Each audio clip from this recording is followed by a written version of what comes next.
ऐसे या निबंध राइटिंग की एक और क्लास में आपका स्वागत है। यह है क्लास 7 है। इससे पहले हमने बहुत सारे टॉपिक्स चर्चा किए हैं, उनको हमने आपके लिए प्रस्तुत किया है। ये सीरीज हमारी चल रही है। मकसद साफ है कि आरएएस के पेपर में जो 4th पेपर है मेंस का, उसका जो यूनिट जिसमें कि ऐसे कवर किया गया है 40 मार्क्स का, वो है 600 वर्ड्स आपको वहां पर लिखने हैं। 600 वर्ड लिखना कोई इजी कार्य नहीं है, लेकिन आप अगर कंटिन्यूअस मेहनत करते हैं तो आप आराम से उसको बहुत ही बेहतर तरीके से लिख पाएंगे। वो ऐसे हमने यहाँ पर आपको लिख करके बताए हैं। आपके लिए हम ये जो भी स्लाइड्स के माध्यम से आपको बताते हैं किसी भी टॉपिक को कैसे एक्सपेंड करें, पहले आप इंट्रोड्यूस करें तो कैसे प्रॉब्लम को इंट्रोड्यूस करें, उसके बाद में मेन बॉडी में आपको क्या लिखना है, कंक्लूजन के तौर पर आपको क्या लिखना है, या वो टॉपिक जब तैयार करें तो आपकी अप्रोच क्या होनी चाहिए। साथ ही साथ मैं आपको ये भी बता दूं कि जो सिलेबस चेंज हुआ है उसमें सीधा सा है कि 90 मार्क्स की हिंदी है, 70 मार्क्स की इंग्लिश है। लेकिन जब हम ऐसे को काउंट करते हैं तो आपको हिंदी या इंग्लिश दोनों लैंग्वेज में से किसी में भी लिख सकते हैं। वो 40 मार्क्स अगर आप हिंदी में लिखते हैं तो हिंदी का वेटेज बढ़ करके 90 + 40 यानी 130 मार्क्स, या अगर इंग्लिश में ऐसे लिखते हैं तो 70 + 40 = 110 मार्क्स यानी 110 मार्क्स हो जाते हैं। तो आपके लिए थोड़ी सहूलियत भी है, लेकिन आपको अपनी डेप्थ, डाइवर्सिटी और जनरल तौर पर आप किसी भी टॉपिक को कितना एक्सपेंड कर पाते हैं, उस क्षमता का भी प्रदर्शन निबंध लेखन में अब की बार देखा जाएगा। तो ये जो निबंध लेखन की प्रक्रिया है उसको हम यहां पर इसलिए समझा रहे हैं क्योंकि ये वो सीरीज है जिसके माध्यम से आपको अभी ये पता चलने लग जाए कि निबंध लेखन एक्चुअल में क्या है, क्या हमें वहां पर करना है। तो जब हम स्टार्ट करते हैं तो शुरू में आपको मैं बता रहा था कि हमारी ये क्लास नंबर 7 है। क्लास नंबर 7 जो थोड़ा सा इसको स्टार्ट करने से मैं पहले ये भी बता दूं कि ऐसे का जो सेक्शन है अब वो 40 मार्क्स का रहेगा। 600 शब्द के आपको ऐसे लिखने हैं। 6 थीम वहां पर लिखी गई हैं। 6 थीम के बेसिस पर आपको सवाल पूछे जाएंगे। अब ये पहली बार किया गया है बदलाव, तो उसमें हो सकता है कि 6 थीम पे ही आपको अथवा में या और में टॉपिक्स आ जाएं, या इनमें से किसी 3 थीम पे आ जाएं। हो सकता है 2 थीम्स के बारे में आपको वो हो। ज्यादातर चांस 3 थीम के ऊपर है कि आपको 3 और में दिया जाएगा। कोई भी एक टॉपिक आप चुन करके उसको लिख दें। ये थीम आपको रट लेनी चाहिए। कौन सी है? लैंग्वेज, लिटरेचर और कल्चरल हेरिटेज, यानी भाषा, साहित्य और सांस्कृतिक विरासत। ये टॉपिक हमने इससे कवर कर चुके हैं पुरानी सीरीज में। हमारी जो ऐसे की सीरीज है आप उसको जाकर के देखिए, यूट्यूब पर ही अवेलेबल है, हमारी एप्लीकेशन पर भी अवेलेबल है, जो आरएस जंक्शन स्टडीज की एप्लीकेशन है उस पर भी। तो आप वहां पर इससे रिलेटेड टॉपिक पाएंगे, क्योंकि टॉपिक तो ये थीम तो दी हुई है, इससे टॉपिक कैसे आता है उसको हमने वहां पर बता रखा है। दूसरी थीम है सोसाइटी, गवर्नेंस और पब्लिक अफेयर्स, यानी समाज, शासन और सार्वजनिक मामले। सामाजिक प्रॉब्लम, शासन से संबंधित दिक्कतें, सार्वजनिक मामले जो भी हैं इसमें कवर किए जा सकते हैं। तीसरा साइंस, टेक्नोलॉजी, एनवायरनमेंट और सस्टेनेबल डेवलपमेंट आता है, जिसमें विज्ञान, प्रौद्योगिकी, पर्यावरण या सतत विकास, अगर हिंदी में इसको हम रूपांतरित करते हैं तो। इकोनॉमी, एग्रीकल्चर, इंडस्ट्री और कॉमर्स, यानी अर्थव्यवस्था, कृषि, उद्योग और वाणिज्य, ये हमारा चौथा टॉपिक है। समसामयिक घटनाएं, आपदाएं और राष्ट्रीय विकास की पहल, यानी current affairs, disasters and national development जो इनिशिएटिव्स हैं, ये आपका 5th टॉपिक है। ये टॉपिक जो थीम एरियाज हैं वहां से आपके बनेंगे।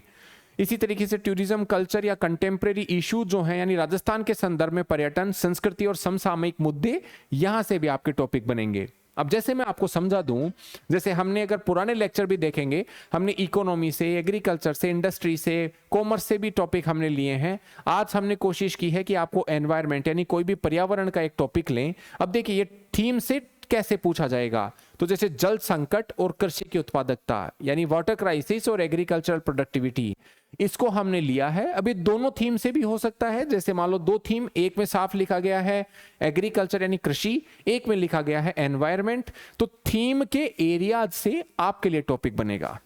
आप मतलब समझ गए होंगे। अब दूसरा आपको यह भी समझना है कि नंबर कैसे मिलेंगे। 40 मार्क्स का ये ऐसे है। 40 मार्क्स का मतलब है 180 मार्क्स, 200 मार्क्स का आपका टोटल पेपर होगा, और उसके लिए आपको 180 मिनट मिलेंगी। 180 मिनट मिलेंगी मतलब साफ है कि 200 मार्क्स के पेपर में अगर 40 मार्क्स इसी ऐसे के ही हो, मतलब 20% जो है वेटेज आपके पेपर नंबर 4 का केवल निबंध लेखन या ऐसे है।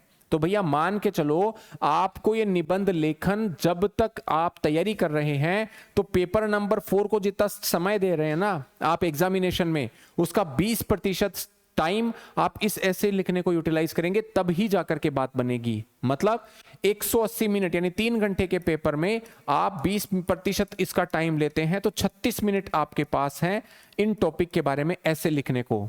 उन 36 मिनट में मैं फिर से आपको टाइम डिवीजन बता देता हूं, ये टाइम डिवीजन में आपको समझा देता हूं। 36 मिनट मान लो आपके पास इस ऐसे लिखने को कम से कम है, तो इस 36 मिनट में आप क्या करेंगे?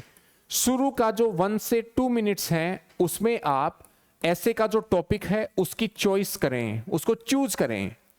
ऐसा नहीं हो कि आपने 3-4 बार सोचा, फिर बीच में आपने कोई टॉपिक चुन लिया, फिर उसको लिखे, फिर से वापस उसको क्रॉस किया, फिर से नया लिख रहे हैं। ये नहीं होना चाहिए। आप टॉपिक का चुनाव करें, क्योंकि अथवा में तो जरूर आएगा 2, 3, 4 या 5 जो हैं वो और में करके दिए हुए आएंगे कोई भी टॉपिक्स, तो उनमें आप आराम से बैठ करके सोचिए, 1 से 2 मिनट तक सोचिए और देखिए कि भाई इसमें मैं कितना अच्छा प्रोड्यूस कर सकता हूं, कौन सा ऐसे में बेहतर लिख सकता हूं। जिस टॉपिक पर मेरे को आता है मैं उसको सबसे पहले या उसी को ही मैं प्राथमिकता दूंगा। तो 1 से 2 मिनट आप उस टॉपिक का चॉइस करें। नेक्स्ट के 1 से 2 मिनट या 2 से 3 मिनट आप जो भी आपने टॉपिक चूज किया है उसके कीवर्ड की तरफ आप अपना ध्यान ले जाइए। कीवर्ड क्या हैं? जो कीवर्ड हैं उन कीवर्ड को धीरे धीरे आपको अब एक्सपेंड करना है। तो एक्सपेंड नेक्स्ट के 3 से 4 मिनट आप उन कीवर्ड को एक्सपेंड करेंगे। यानी आपने मान लो जैसे जल संकट के बारे में आ गया, कृषि की उत्पादकता के बारे में आ गया, तो ये कीवर्ड हैं उस ऐसे के, तो इनके बारे में सोचिए। अच्छा, कृषि उत्पादकता क्या होती है? यानी हमने देखा what is agriculture productivity, what is water crisis, यानी जो जल संकट है वह क्या है, पहले हमारे दिमाग में तो आना चाहिए। इसी तरीके से हाउ, यानी ये जल संकट कैसे खड़ा होता है। How agriculture productivity can be improved, यानी एग्रीकल्चर यानी कृषि की उत्पादकता कैसे बढ़ाई जा सकती है, इसकी तरफ ध्यान दें।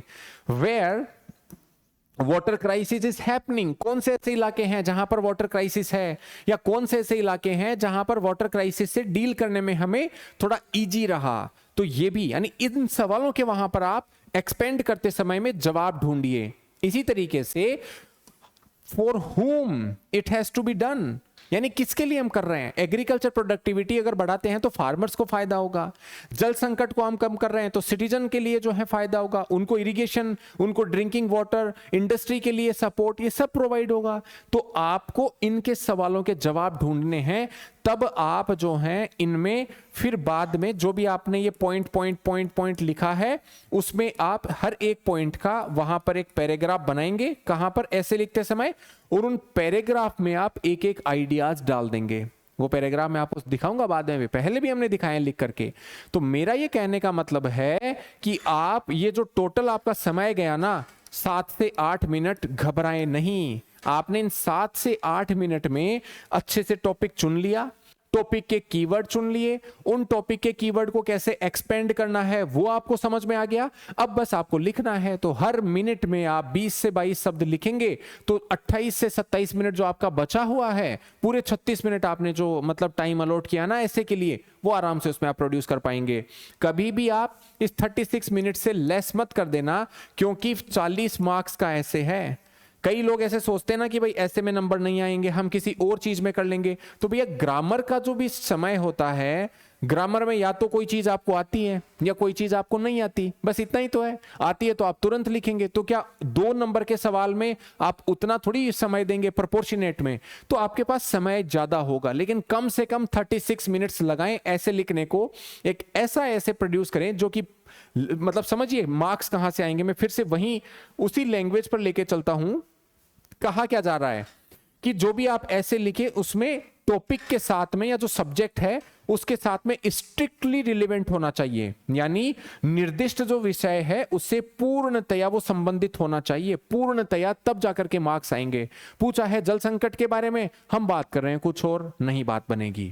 दूसरा, ऑर्गेनाइज करने हैं हमारे आइडियाज कोहेरेंट मैनर में, यानी सुसंगत तरीके से हम हमारे विचार को व्यवस्थित करना है। अगर सुसंगत तरीके से नहीं करेंगे, कुछ पहले लिख दिया फिर बाद में लिख दिया, उसके तीसरे कुछ और ही लिख रहे हैं, नहीं, हमें उनको भी एक जो है ऑर्गेनाइज मैनर में लिखना है।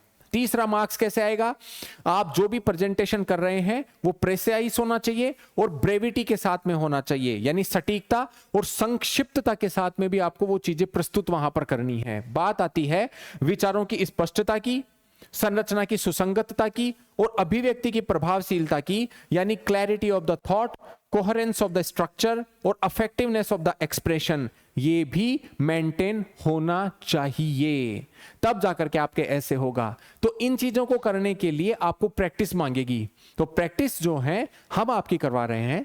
जो भी यहां पे टॉपिक सुनते हैं आपसे, एक तो क्या होता है कि वो टॉपिक के बारे में सोचने की क्षमता में अगर आपके वृद्धि होती है तो आप जो भी पढ़ेंगे ना कल को कोई भी और भी सब्जेक्ट, उसके बारे में भी आप ऐसे ही सोचेंगे, यानी आपकी प्रैक्टिस उस तरीके की होगी, स्किल बिल्डिंग आपकी उस तरीके की होगी। तो वो भी हमारा जो है टारगेट यहां पर रहता है।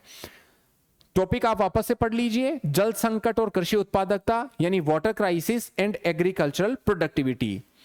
आपको एक और बात मैं बता दूं कि जैसे हमने जब ये ऐसे की सीरीज स्टार्ट करी थी ना, तो बहुत सारे कैंडिडेट ने इसको अप्रिशिएट किया, साथ ही साथ हमसे जो बात करी उन्होंने कहा कि सर हमें जो इनकी टेक्निकलिटीज जो होती हैं उनके बारे में भी थोड़ा सा हमें बताइए, यानी ऐसे लिखने की जो टेक्निकलिटीज है उसके बारे में भी आप जो है हमें थोड़ा सा बता दीजिए। तो हम धीरे धीरे इन ऐसे लिखने की टेक्निकलिटीज को भी आपको बताते जा रहे हैं। जैसे 1 से 2 मिनट आप ये करें, 27 से 28 मिनट में आप ये करें, एक पैराग्राफ में आपको इतना करना है, किसी टॉपिक के बारे में सोचना है तो वो कितना सोचना है। तो 2 आपके महत्वपूर्ण जो हैं वो साथ ही साथ आपके जो मार्क्स को डिफाइन करते हैं वो 2 एक तरह से टेक्निक होती हैं। एक तो जो होता है जिसमें कि आप एनालिटिकल एस्पेक्ट को आगे लाते हैं अपने खुद का। एनालिटिकल एस्पेक्ट का मतलब क्या होता है, जैसे अगर हम कोई भी टॉपिक, अब हमें मान लो ये पता है, अब ये आपको 600 मार्क्स में 600 वर्ड्स में लिखना है, लेकिन आपके पास जो आइडियाज हैं वो करीबन करीबन केवल हो सकता है कि 300 वर्ड्स के हों, या आप ये सोचते हो कि भाई मेरे को तो 200 शब्द से ज्यादा मैं नहीं लिख पाऊंगा। तो उस मोड में आपको अपना एनालिटिकल पावर यूज करना है। मैं बताऊं कैसे।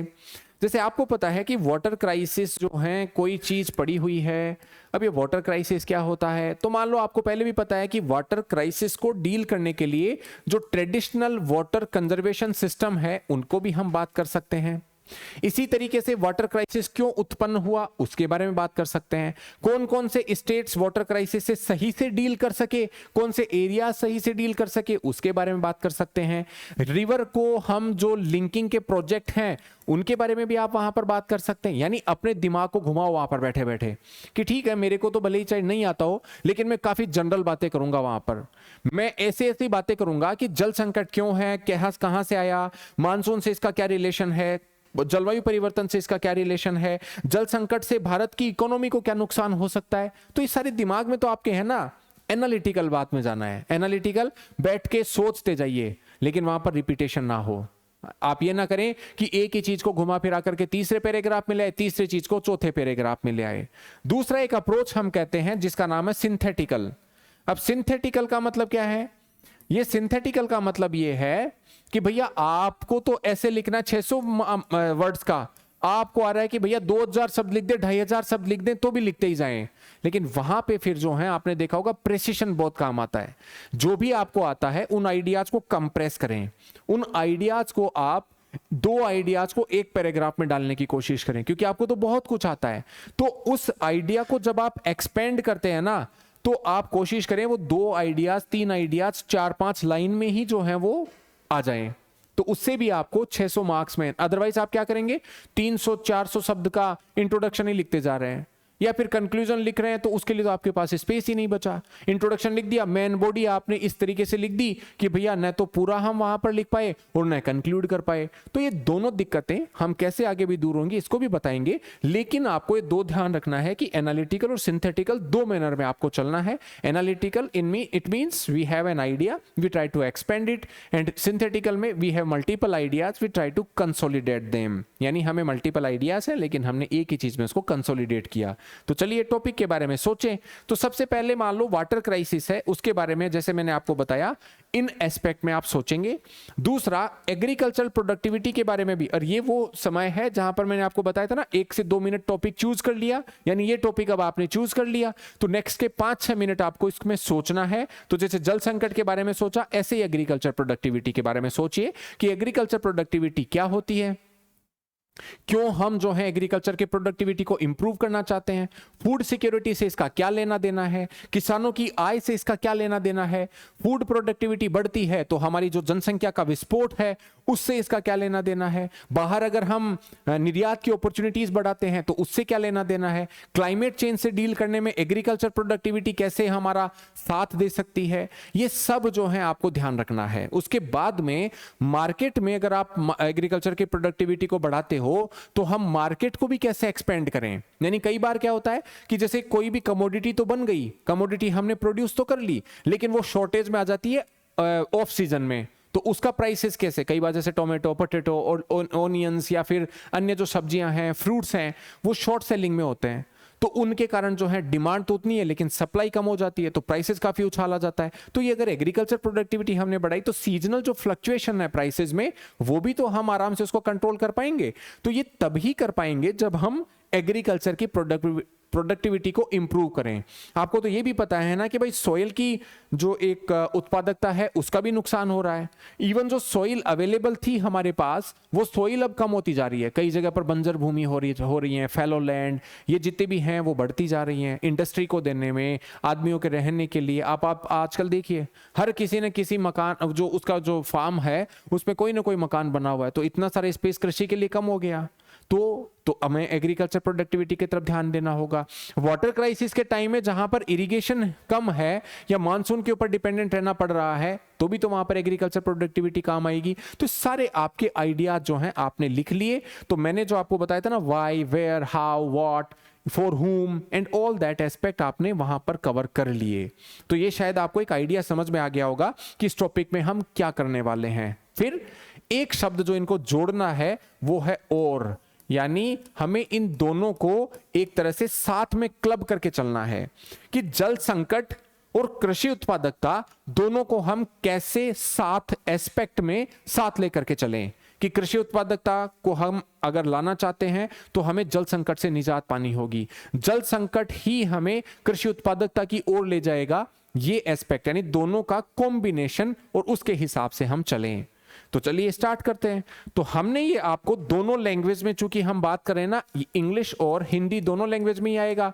तो देखिए कैसे इंट्रोड्यूस कर सकते हैं कि in India the relationship between the water crisis and agriculture productivity, relationship की बारे में बात करें। इंट्रोडक्शन में हमने बता दिया और वाला मतलब कि in India relation between water crisis and agriculture productivity is not only an environmental और economic issue, it is also a subject deeply ingrained with social stability, food security and sustainable development। वही तो हमने पढ़ा कि जल संकट या फिर जो कृषि की उत्पादकता है, उन दोनों का जो संबंध है वो क्लाइमेट चेंज से, पॉपुलेशन के एक्सप्लोजन से, फूड की सिक्योरिटी से, ये सबसे तो जुड़ा हुआ है। और वो हमने लिखा कि भैया केवल इसको पर्यावरण या एक आर्थिक मुद्दा ही न माने, यानी भारत में जो जल संकट है या कृषि उत्पादकता का संबंध केवल पर्यावरणीय या आर्थिक मुद्दा ही नहीं है, यह सामाजिक स्थिरता का भी मुद्दा है, खाद्य सुरक्षा का भी मुद्दा है, सतत विकास का भी मुद्दा है। आपने पहले ही बता दिया उसको कि भैया इन पॉइंट्स पे हम सोच रहे हैं इस ऐसे में। तो ये आपका कहां से आएगा, जब आपने वो 5-6 मिनट सोचा है, डायमेंशन सोचे हैं, कुछ आता है तो बढ़िया, नहीं आता है तो फिर अपनी उस दिमाग की एनालिसिस को आपने टटोला है और वहां से सब्जेक्ट लाएं। क्योंकि हर किसी को क्लाइमेट चेंज, फूड सिक्योरिटी ये तो आती है ना, कौन ऐसा है जिसको नहीं आता, तो वहां से आपने इसको जोड़ लिया। नेक्स्ट लाइन हम लिख रहे हैं कि agriculture is considered backbone of India's economy with a large segment of the population depending either directly or indirectly on farming। यानी कृषि जो है वो भारतीय अर्थव्यवस्था की एक रीढ़ है जहां पर बड़ी आबादी प्रत्यक्ष या अप्रत्यक्ष रूप से खेती पर निर्भर है। ये आपने उसमें लिखा, ये हम इंट्रोड्यूस कर रहे हैं। इंट्रोडक्शन में हमें बताना है कि भैया ये जो टॉपिक है उसमें हम आगे जो लिखने वाले हैं वो क्या लिखने वाले हैं। टॉपिक अगर किसी ने पूछा है तो हमें उस टॉपिक से क्या समझ में आया हम उसको यहां पर बता रहे हैं, और उसी को तो कहते हैं ना प्रस्तावना। यानी जब आप कोई भी बुक खोलते हैं तो उस बुक के पहले पेज पर या तो वो अपेंडिक्स आती है या फिर जो है आपका वहां पर फॉरवर्ड वगैरह लिखे हुए आते हैं कि भैया आगे जो है इसमें आप क्या पाएंगे। जैसे हम प्रीएम्बल को अगर बात करते हैं तो इंडेक्स को ही तो एक तरह से कहा जाता है कि कॉन्स्टिट्यूशन में जो भी है वो एक तरह से प्रीएम्बल में हमें पता चल जाता है कि भारतीय संविधान क्या है। तो आपके इंट्रोडक्शन को ही पढ़ करके उनको समझ में आ जाना चाहिए कि जो भी हम बात कर रहे हैं ना वो बात हमारी केवल और केवल इन लाइंस पर ही होगी इस पर्टिकुलर ऐसे में। अब बात करते हैं थोड़ा सा आगे कि the mounting pressure on water resources has emerged as one of the most critical challenges facing the agricultural sector today। यानी जल संसाधनों पर जो बढ़ता हुआ दबाव है कृषि क्षेत्र के सामने सबसे गंभीर चुनौतियों में से एक बन गया है। बात किसकी कर रहे हैं? एग्रीकल्चर की। तभी तो हमने लिखा ना, यानी आप उस टॉपिक के बिल्कुल पास में हैं। वो जैसे बात कही थी ना कि जो भी मार्क्स दिए जाएंगे वो टॉपिक के पास में आपने लिखा, जो निर्दिष्ट सब्जेक्ट है उसके पास में लिखा उसी से ही मिलेंगे, तो वो निर्दिष्ट सब्जेक्ट के पास में लिख रहे हैं हम। फिर बात आती है therefore understanding the interrelationship between water crisis and agricultural activity or productivity is essential। अब क्या बता रहा है कि जल संकट और कृषि उत्पादकता का अंतर संबंध हमें इसलिए समझना जरूरी है क्योंकि नीति निर्माण और दीर्घकालिक विकास जो है हमें करना है। साफ आ गया? इंट्रोडक्शन क्लियर समझ में आ रहा है कि क्यों हम वाटर क्राइसिस और एग्रीकल्चर प्रोडक्टिविटी उन दोनों की रिलेशनशिप को आगे ले जाकर के बात कर रहे हैं, या दोनों के रिलेशनशिप में जो अंतर संबंध है उसको हम प्रदर्शित कर रहे हैं। बात आती है आगे कैसे बढ़ें, तो देखिए आप फिर आगे लिखना स्टार्ट कीजिए नेक्स्ट पैराग्राफ में कि India is home to approximately 18% of world's population but has only about 4% of the fresh water resources. यानी करीबन 18% जनसंख्या हमारी है लेकिन जल संसाधन केवल और केवल 4% है पूरे विश्व के। तो हमें अनइवननेस को भी ध्यान में रखना है, इसलिए भी जल संकट और एग्रीकल्चर प्रोडक्टिविटी को हम देख रहे हैं कि भैया वैश्विक समस्या के तौर पर भी है। 18% वो वर्ल्ड की पॉपुलेशन हमारे यहां पर रहती है लेकिन केवल 4% मात्र जो हमारे पास है वो वाटर के रिसोर्स हैं, तो दिक्कत तो है ही। फिर बात आती है कि water availability is continuously declining due to growing population, urbanization, industrialization and climate change. हमने बताया कि बढ़ती जनसंख्या, शहरीकरण, औद्योगिकरण और जलवायु परिवर्तन जो हैं वो वाटर की दिक्कत यानी जल संकट का कारण बन रहे हैं, ये आपको पता है। तो आपने वहां पर इसको लिख दिया क्योंकि हमने ये जब ये टॉपिक सुना था तब बात की थी। मैं इसलिए बता रहा हूं क्योंकि आप इसको एक बार वापस से जब पढ़ेंगे ना तो आपको समझ में आएगा कि ये इंट्रोडक्शन से हम मेन बॉडी की तरफ कैसे कैसे आगे बढ़ रहे हैं। तो पहले हमने वो प्रॉब्लम बताई, उस प्रॉब्लम के हर डायमेंशंस को हम टच कर रहे हैं, और उसके बाद में जब हम कंक्लूड करेंगे तो कंक्लूड करते समय भी आपको ध्यान रखना है कि in conclusion this is how we do, या मतलब at last we can say this. तो इस तरीके से आप अपना वो सेंटेंस स्टार्ट करें। बाद में आता है कि विशेष रूप से भूजल का अत्यधिक दोहन एक गंभीर समस्या बन चुका है, यानी the over exploitation of ground water has emerged as a serious problem. तो हमने ये बताया कि जैसे कई सारे स्टेट जो हैं, चाहे वो पंजाब हो, हरियाणा हो, राजस्थान, गुजरात इत्यादि जो है, there is a rising demand for irrigation and it has driven the ground waters to the dangerously low levels. तो ये आपने ऐसे में वहां पर उनको बताया है। जल संकट कौन कौन सी जियोग्राफीज, मैंने बताया था ना वेयर, अब उसी को तो हम टच कर रहे हैं ना कि in these areas there is a rising demand for irrigation and it has also taken down the ground water. जैसे पंजाब, हरियाणा, राजस्थान और गुजरात जैसे राज्यों में सिंचाई की बढ़ती मांग ने भूजल को खतरनाक रूप से नीचे पहुंचा दिया है। मतलब साफ समझ में आ गया। और आगे बढ़ते हैं। मजा आ रहा होगा ना टॉपिक सुन करके? वो क्यों आ रहा है? क्योंकि आपको पहले से पता है ये टॉपिक क्या है, इस टॉपिक को हमने आगे किस तरह से डील करना है और किस तरीके से हम चरण बाय चरण यानी स्टेप बाय स्टेप आगे बढ़ रहे हैं और उस टॉपिक को एक्सपेंड करते जा रहे हैं। नेक्स्ट क्या पढ़ाया जा रहा है? Agriculture sector accounts for approximately 80% of total water consumption। Traditional irrigation method such as flood irrigation waste large quantities of water, यानी भारत में जो कृषि है उसका कुल जल उपयोग का 80% कृषि ही उपयोग करती है।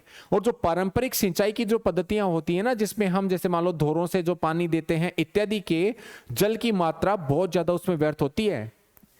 Furthermore, water-intensive crop like paddy and sugarcane are also being cultivated even in regions where water resources are limited.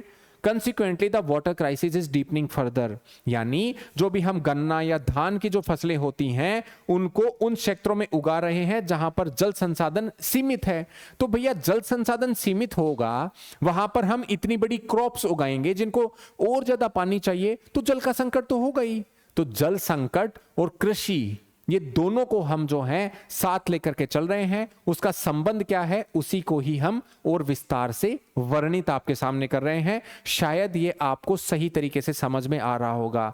हमने एक साइड में इंग्लिश और एक साइड में हिंदी इसलिए दी है कि आपको प्रॉपरली ये समझ में आए। और एक और चीज मैं बता दूं, ऐसा ना सोचिए कि इंग्लिश का जो विद्यार्थी है वो हिंदी को बिल्कुल छोड़ दे, या जो हिंदी का विद्यार्थी है वो इंग्लिश को बिल्कुल छोड़ दे। क्यों? क्योंकि आपको ट्रांसलेशन, आपको उसका प्रेसिस राइटिंग अपनी ही लैंग्वेज में करना है, लेकिन ट्रांसलेशन जो है वो सबसे ज्यादा एक महत्वपूर्ण एंगल है जहां पर आपको हिंदी से इंग्लिश या इंग्लिश से हिंदी आपको ट्रांसलेट करना होगा।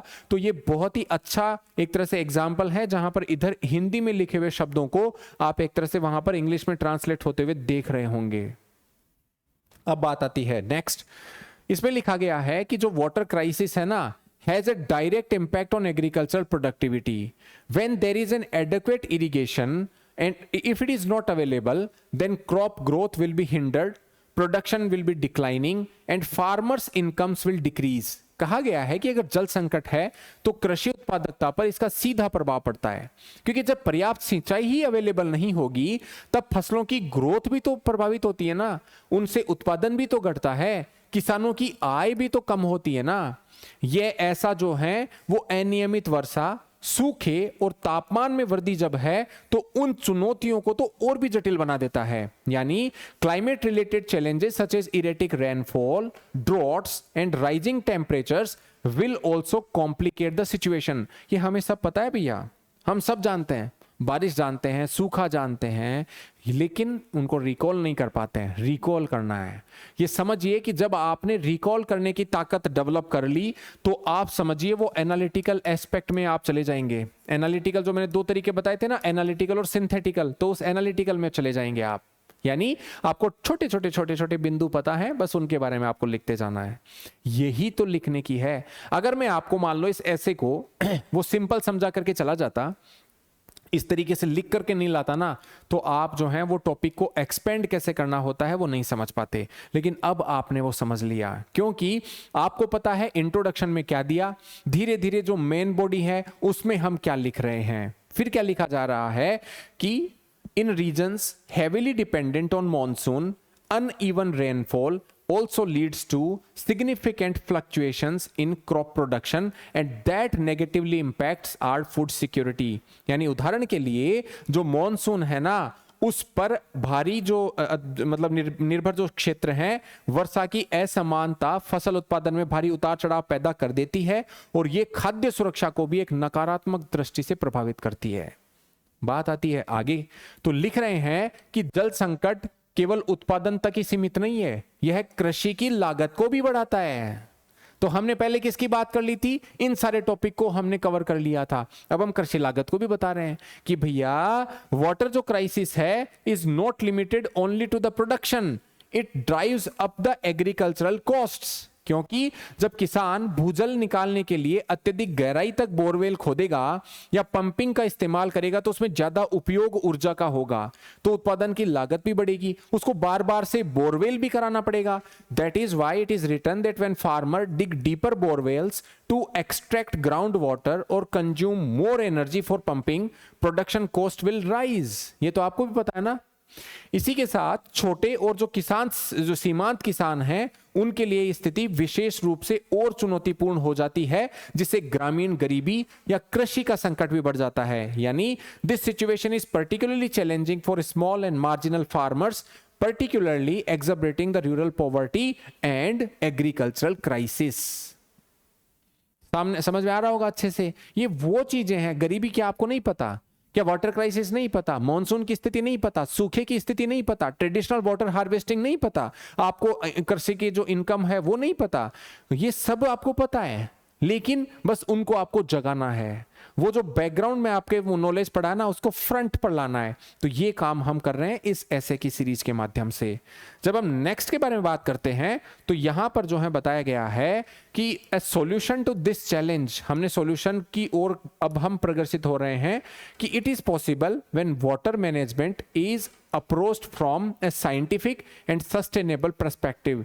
यानी हम इस समस्या का समाधान तब करें जब हमें वैज्ञानिक और सतत दृष्टिकोण से जो है इसका प्रबंधन करें जल का, जिसमें माइक्रो इरिगेशन टेक्निक्स जैसे ड्रिप इरिगेशन, स्प्रिंकलर सिस्टम, ये जो है वाटर यूज की एफिशिएंसी को बढ़ा सकता है। यानी माइक्रो इरिगेशन तकनीकें जैसे ड्रिप इरिगेशन और स्प्रिंकलर जो सिस्टम है वह जल उपयोग की दक्षता को बढ़ा सकते हैं। तभी तो जाकर के हम जल संकट से निजात पाएंगे, तभी तो जाकर के हम कृषि की उत्पादकता को बढ़ा पाएंगे। तो जो भी जल संकट में हम बोल रहे हैं उससे कृषि को हम रिलेट कर रहे हैं।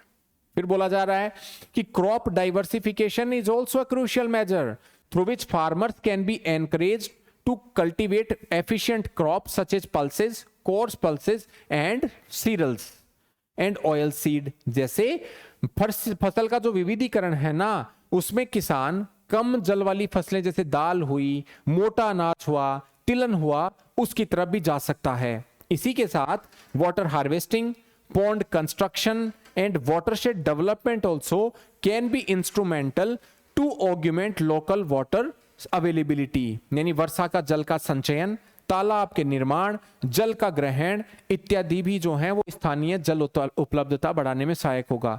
भैया सब कुछ आता है, जरूरत है उन चीजों को रिकॉल करने की।